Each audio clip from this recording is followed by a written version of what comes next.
Surviving in the Era of Darkness. I've written this epistle in the year 2006, so quite some time ago.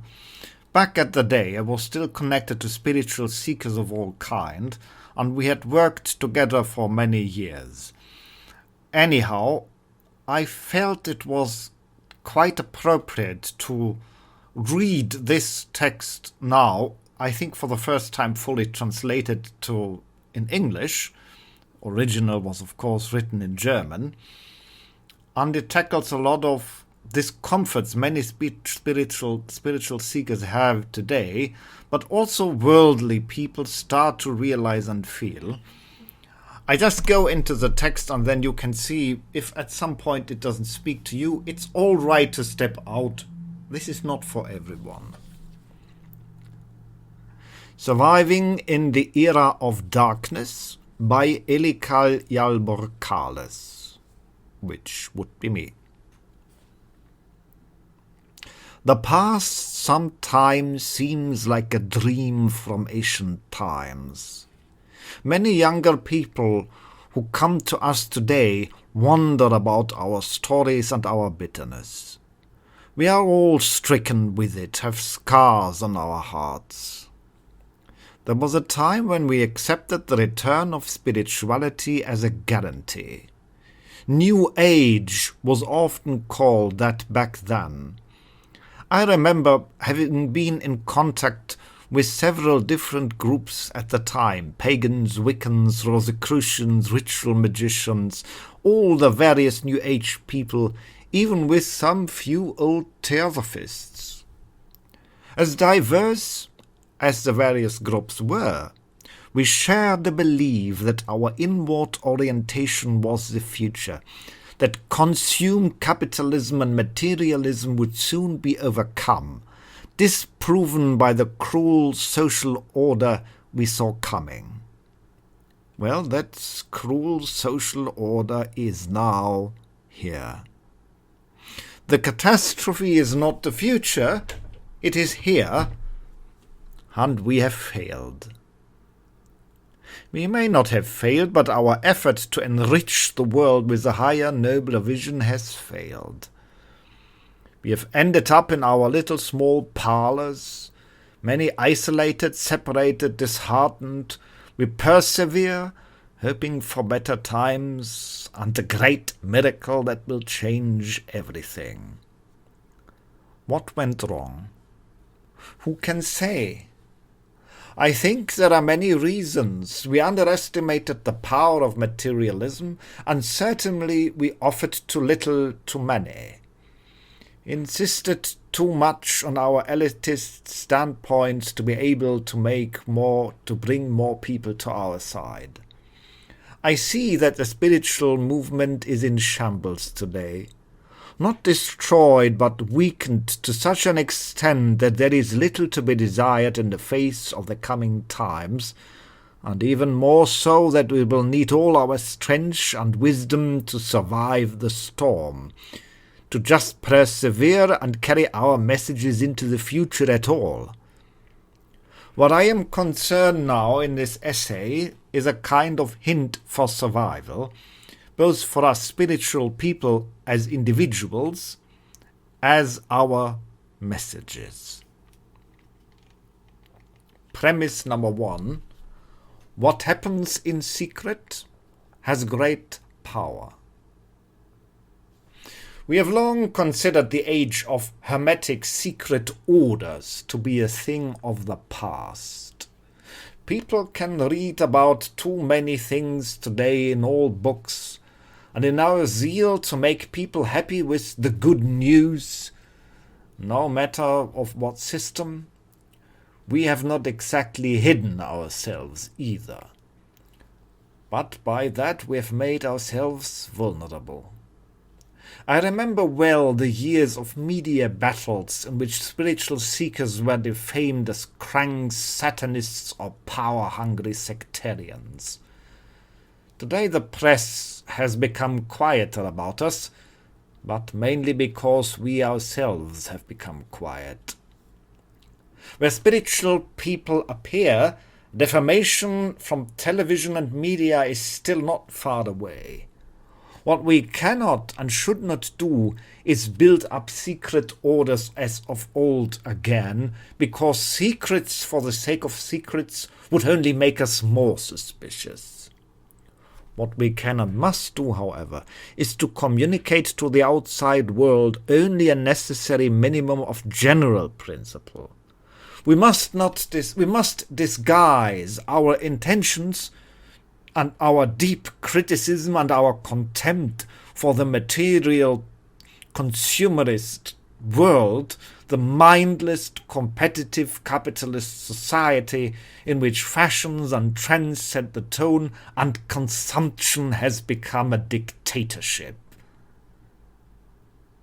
It is not conformity. It is not pretending. But we have to be careful whom we say what to. I know we have fought so hard for our emancipation and for so long, but I simply believe that the masses today no longer have an ear for our message. The majority is lost in blind consumerism and aggressive competition, in climbing the ladder of prestige and the baseless chase of the zeitgeist. Second principle: do not stand up for those who do not stand up for themselves. This is a hard lesson, I know.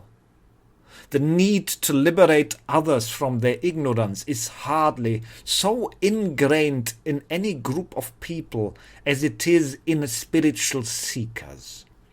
Even the followers of the most self-sufficient teachings cannot always resist the need or desire to help others by teaching them. The reason is that we ourselves were once caught in that same ignorance. We still know what it is like, even though it may have been a long time ago. We often struggled to break free, got lucky, and met inspiring personalities, one or the other hard lesson that enlightened us. We would like to share this feeling of liberation and progress, and not just have it for ourselves. Everyone wants like-minded people around them, wants to pass on what they have received. I've seen the helper or savior syndrome often enough, and I suffer myself from it. We stand up for people who have never stood up for themselves. We see how close they may be to a breakthrough, how thin the separating layer to higher realization is, and think all it is they need a little push. We despair that others would allow themselves to be subjugated and oppressed, that they allow themselves to be made the tool and means of others' interests, that they blindly follow rules that only oppress them. We think that if we only say this or that, and only make things clear to some, we would change something. We have been brought up in our society very much with the belief in discussion, debate, speech and explanation, and it is infinitely difficult for many to question this belief in the open debate. But it is a delusion for many reasons. For one thing, many people don't want to change at all. Many have criticized humanity for being too egoistic. I've never believed that egoism is self-benefit, and that would mean that at least a certain intelligent proportion of people would pursue spiritual insights. No, the catastrophe is unfolding around us and has nothing to do with egoism. The bad thing is that the majority of people have no idea what is good for themselves. How can they benefit themselves? They rather follow what others tell them, because those who have the power in our societies are so clever. I cannot describe the mechanisms by which people are appropriated against their own interest. There is enough sociological literature about this. People want to hold on to the system of apparent validity, prestige for the majority, the idea of leading themselves, of setting and exploring their own standard. To them is a threatening and frightening idea. Many people are strongly influenced by fear and distrust, and in their fear they accept every rigid law and system because bureaucratic apparatuses and rules suggest security to them. Spirituality, however, requires letting go of such fears and relying on one's own judgment. I say this quite clearly. These people do not belong to us. We have pulled ourselves out of the swamp. Even if we had helped the essential steps to rise above the dullness, we have accomplished alone and with great work. We lifted ourselves out of an unspiritual, materialistic consumer society, no matter which way we went since then. Everyone must be able to muster this minimum of courage and strength if they want to be worthy of our attention. I have seen many who stand up for the good of others, for people who have never stood up for themselves or even for anyone else. Most of the time the people so supported even turn angrily against the well-meaning helper instead of supporting them. It is an old and painful chapter, seen too many times already. The first step out of one's own miseries, the first struggle against one's own oppression has to be made by that person alone.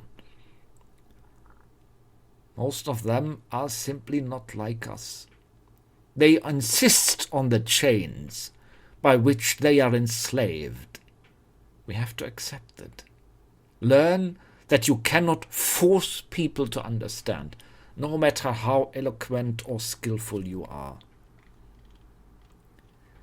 Many of us will not like this, but we have gained strength and security in our inner voices because we had to rely on our strength alone, our inside, because we rebelled against the majority that was before us, because we said no to all the preconceived thoughts and all the wisdom made by others.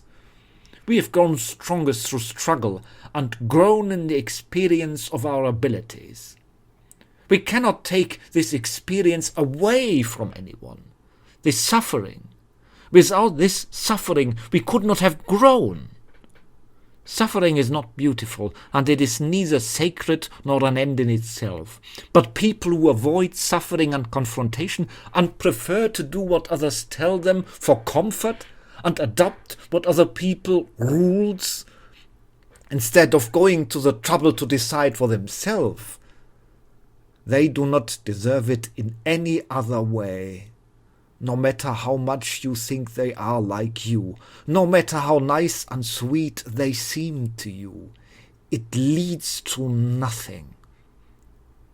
They will only tar and feather you for disturbing their peaceful order. Paradigm number 3. In the world, power rules, not goodness. We must say goodbye to the idea that has been propagated since Immanuel Kant and the Enlightenment movement, namely that people can be freed from their weariness through enlightenment. That means better knowledge of truth and virtue.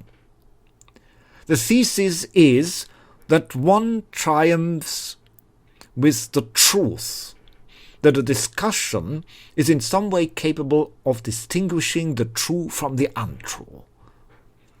Frankly, it says nothing at all about who wins the debate.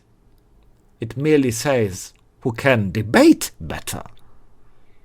Yet we carry this strange fate in conversation that clarifies and makes all clear. While this may still work occasionally with the good friends in your living room, in any other area it is a delusion. In any circle that goes beyond the private, there are people with power. Power by authority, power to silence you, power to take away your foundation. I even think we are deliberately brought up in this false belief in the good argument and the open discussion to distract us from the real elements. What governs us is the press. What it discusses or silences, what it acclaims or defames. What governs are cold laws constructed at desks far away from reality and above the people. What governs is money and capitalists who interpret governments and laws as they see fit and have them designed to suit them. We only get bogged down by explaining ourselves and justifying. These are of no use to us, because while we are still thinking about organizing and persuading, the others have been sitting at the trigger for way too long and are laughing at us. As long as the world functions according to such laws, we can only hide and bide our time. That one is right has possibly seen a greater part of the great truth and has virtuous motives will not get you one bit further in the world. Because, unfortunately, success is a whore. It is not proof that any idea is good or bad. Whether a guiding principle is accepted by the masses of the people or not depends on entirely different factors, and it has not the slightest to do with how good the idea is or how true it is. I know we don't like to say goodbye to that idea. Powers can simply shut us out, muzzle us in various ways, and no amount of nobility or enlightenment will avert this. If we want to succeed, we must think of entirely new, unthinkable ways, and above all, wait for the right time.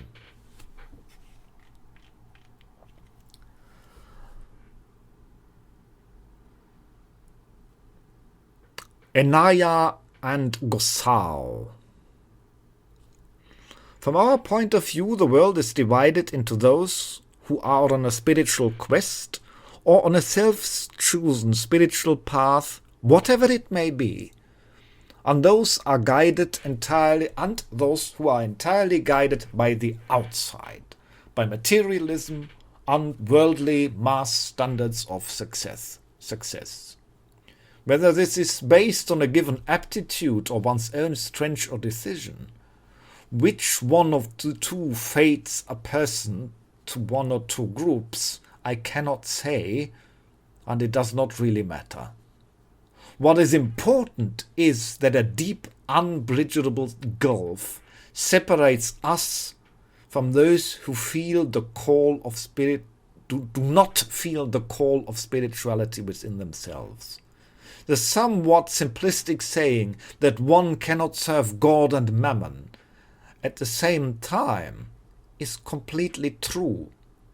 Either material or spiritual considerations will take precedence, prestige and power or insight and enlightenment. I call spiritual people Enaya, which is of the magic traditions the word for master, because they lead their life and make their own rules, connected with their own experience, guided by their inward. That means they master their lives. Those who do not make spirituality their guiding principle I call Gosao, which means in the magical language strangers, because they allow themselves to be determined by external rules which strangers have made and which serve the purpose of strangers. And also because their true spiritual self is a stranger to them. They go through life without realization and insight. I have chosen these terms because all of them from existing systems and languages would be connected with a certain idea. I consider that the contrast between these two types of people to be so eminent that naming them as an illustration seems to be more than justified. Merely counting us together as human beings, on the other hand, is completely useless to me, except in a biological sense when it comes to developing, but not when it comes to developing moral systems or philosophies. A person guided by inner spirituality, an enaya, will always see all external rules only as makeshift at best, mostly a distraction or annoyance on his way inwards. A Gosawa compensates all with these external rules for the absence of his inner guidance, which he neither hears nor seeks. All admonition to listen inwardly and not to attach to such importance to the externality of things as all spiritual systems teach is at best madness to him and usually appears threatening to him, as he fears losing the support of the crutches given externally.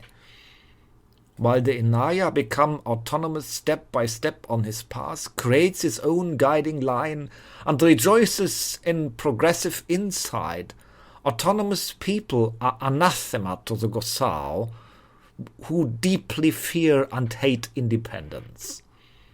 Many Gosao fear us Inaya, though they would never admit it, because they do not understand us. And most people fear what they do not understand because they cannot control it and hate what they fear. No amount of reasonable or open debate can permanently erase this fear. If we are fortunate enough to live in an era or region where violence is uncommon against us, they will still muster all other means to bring us back in. I wrote once an appeal letter, and since I consider it eminently important, I'm adding it here. Letter to the children of the exile. This letter is a greeting, the greeting of a distant memory for you, because perhaps you've lost the same thing as I have. Whoever understands this letter belongs to us. If not, do not worry. There are other messengers for you. Every one of us today walks around with the feeling that something is no longer right, and that there is no visible way out either. There is only persevering or hiding and struggling. I've heard various explanations as to why this is so. Almost all of them have the thought that we, the sufferers, know better for the masses what they would have to do if they only finally listened to us. For me, that is behind me today. Some seek orientation in a supposedly better past. Others strive towards supposedly promising rational future. I don't want to judge these two pathways here, but they are not mine. I'm only adding my view. Let everyone see for themselves how they feel about it. We are the children of exile. What does it mean?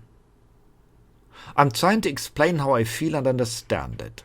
Our society is based on the belief in human equality. This is so, even if it is difficult to understand today in all clarity. In socialism, this meant that everyone had to go through the same system. Choice was not needed, and control was allowed to suppress deviance because deviation and independence contradict the ideal of equality. Someone is doing himself some extra. How many children have been berated by their parents as thus? But capitalism is also based on the ideology of equality, only with the signs reversed. Everyone has the same opportunity, so it is fair that some are richer than others. And if they had tried very hard, they'd become even richer. Doubting the belief in this equality would destroy the whole Western society. Again, I am not judging this. I am just pointing it out. Even our diverse culture and democracy are based on the idea of equality of basic needs and wants. People love foreign cultures only insofar as they imagine others to be the same as we. Only fascinating about small different details here and there. The true idea that something would be foreign is unbearable to them. So it is declared the same in their minds. Same laws for all. Equal morality for everyone. One government for millions and billions of people.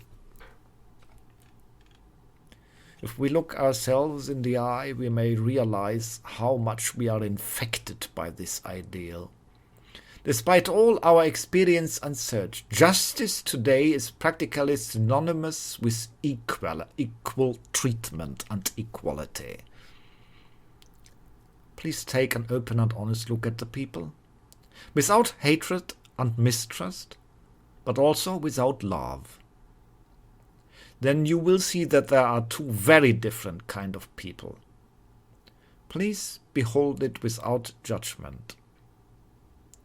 One are the sheep people, and I mean this in the total neutral way, like a scientist postulates something.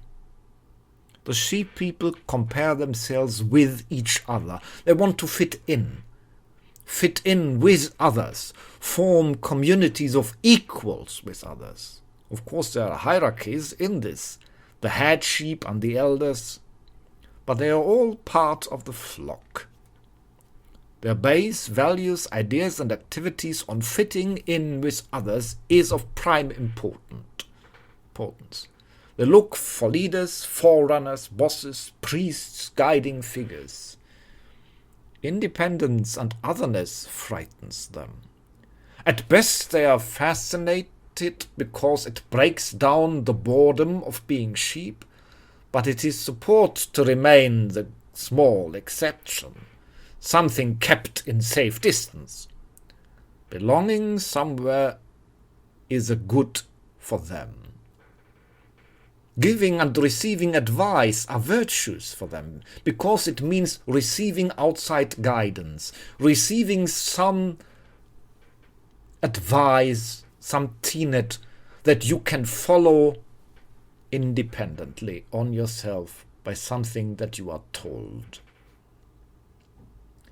Then there is the minority of others, the children of the exile. I call them the children of Edan.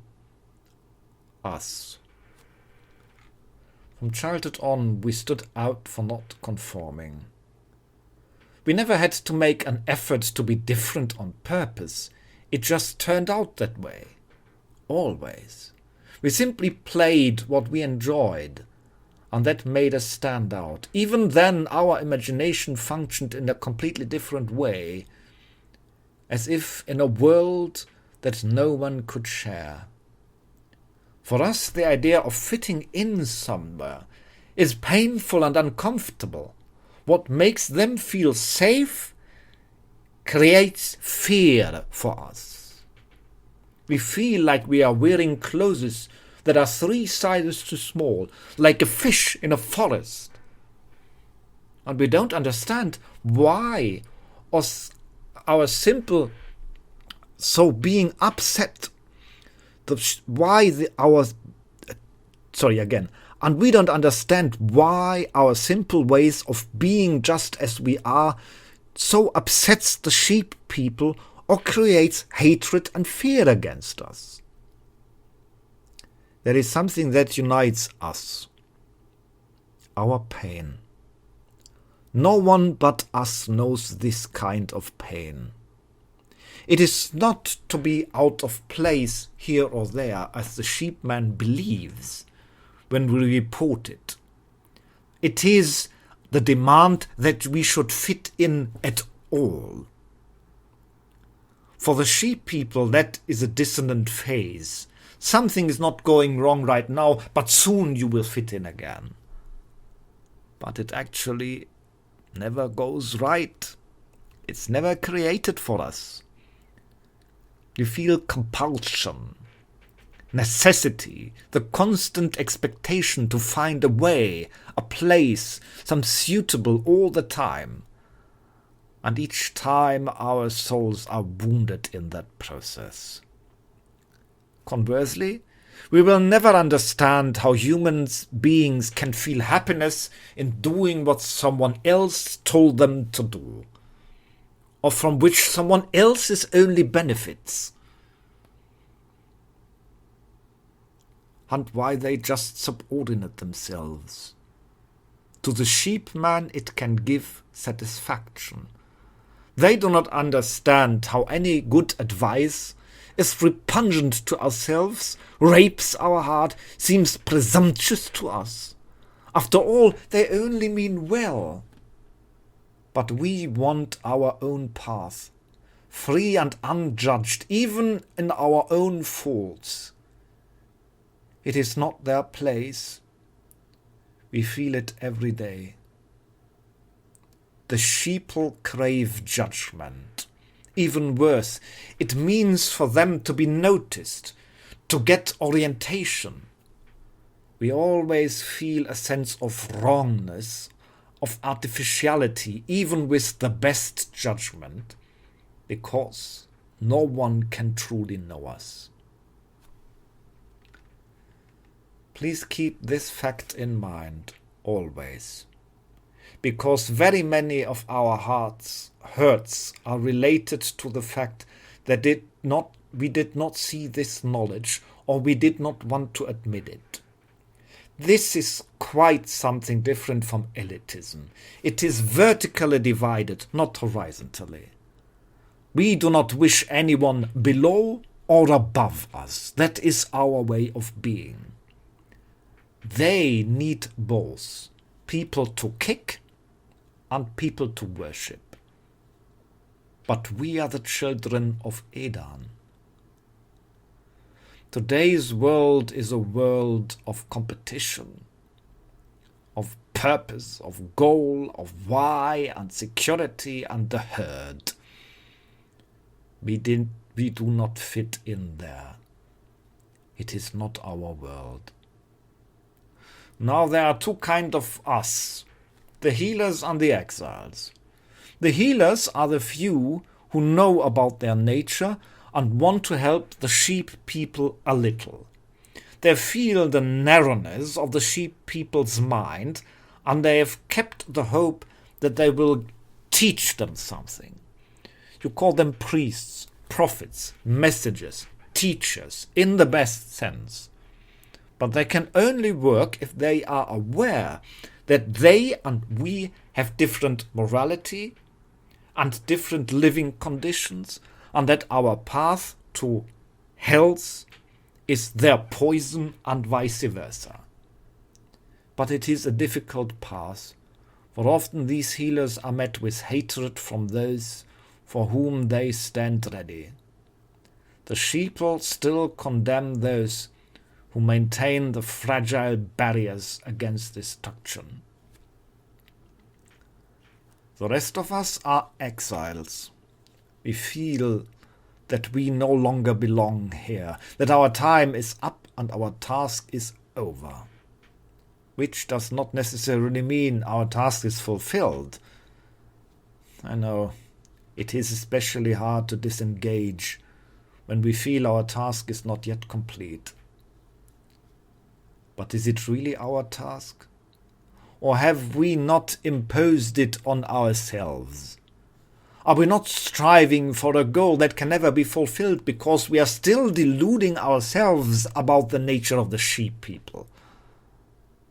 Have they not persuaded us that our exalted existence is only justified if we are their healers and helpers, their saviors and redeemers, and so essentially their servants? But do we have to be? Can we do that at all? I sense there is a time coming when we leave and seek our home. Or we do need to rebuild it. I do not know, but you each feel the call. In the night or in the hustle and bustle, always this restlessness. Each of us tries to suppress this restlessness by other means. Work, drugs, devotion to other people. But we are the children of Edan. We are not all the same despite our bond. Perhaps we have been deceived or defeated or subjugated. If we seek and acknowledge who we are and who we are not, perhaps we can find a way. Think about it. Isn't it true that every foreign world we hear about or read about is closer to us in our heart than this one? Again, isn't it true that every foreign world we hear about or read about is closer to us in hearts than this one? Wouldn't we rather be anywhere than here? If we admit who we are and dare to face our heritage, we can make it. None of you is alone. I firmly believe that one day we children of Edan will again see the morning of our own worlds, our own true homes. So I send my love to you, my relatives and friends, and I make this decision on this day. I claim my inheritance to be myself.